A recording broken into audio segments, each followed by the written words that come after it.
A Florida hairdresser arrested in connection with the disappearance of one of her coworkers, a mom of three who didn't pick up her children on Mother's Day and hasn't been seen since, has had 18 aliases and lived in 33 cities and 14 states since 1996, authorities say. At a news conference on Friday, Nassau County Sheriff Bill Leeper announced that the information they have so far uncovered about 50-year-old Kimberly Lee Kessler will shock the community.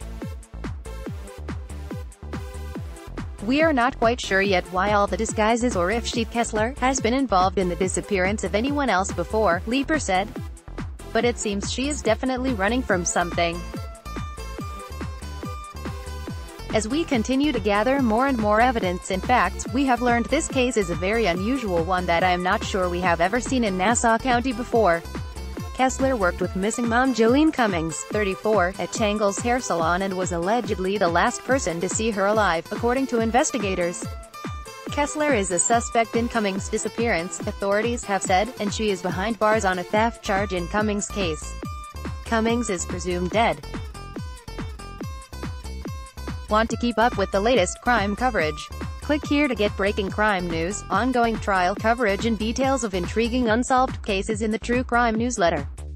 Leeper said Friday that law enforcement has searched 40 areas within Nassau County, used helicopters and planes in their search and received numerous tips, but they have found no signs of Cummings, who was reported missing by her mother on May 14. Kessler is from Butler, Pennsylvania, and has lived in Boca Raton, Florida, Phoenix, St. Louis, Virginia Beach, Virginia, and Waco, Texas, among others, Leeper said. He also said that Kessler had driver's licenses in 5 different states and held jobs as a trucker driver and hairdresser and at restaurants and temporary employment agencies. "I will say this, when we do provide all the details, I believe our community will be shocked," he said. It was the scandal that rocked America's most storied political family and changed the course of presidential history. People's first ever podcast, Cover Up, dives into the Chappaquiddick scandal and attempts to piece together what happened in the hours after Ted Kennedy's car went over a narrow wooden bridge, killing his passenger, Mary Jo Kopechne. Subscribe now on Apple Podcasts, Spotify, Google Play or wherever podcasts are available. Cummings was last seen leaving her job at her hair salon in Fernandina Beach at 5 p.m. On May 12, she was supposed to meet up with her ex-husband in Hilliard on Mother's Day to pick up her kids, but she never showed up. Her beige 2006 Ford Expedition was discovered May 15 in the parking lot of a Home Depot in Yulee, not far from the salon. That same day, authorities said, they went to the salon to speak with Kessler but she didn't show up to work from that point forward, and the address she had given to her boss was fake.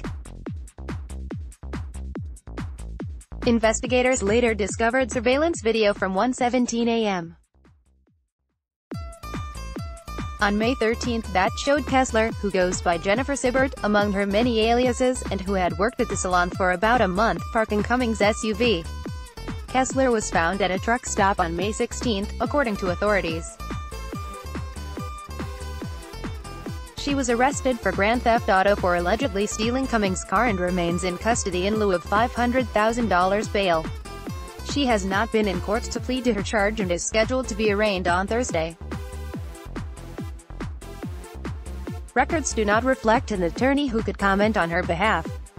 Sheriff Leeper on Friday urged anyone with information about Kessler, including anyone who may have rented storage space to her in the last 2 years or who has known her to drive anything other than a 2016 Kia Soul, to contact investigators at 904-548-4005 or 1-866-845-TIPS or go online. Cummings' mother, Ann Johnson, said she and her daughter's 3 kids have been broken-hearted since she vanished.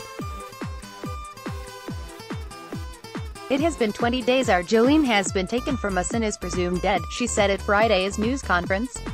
"It is 20 days that we are on our hands and knees for Jolene to return home."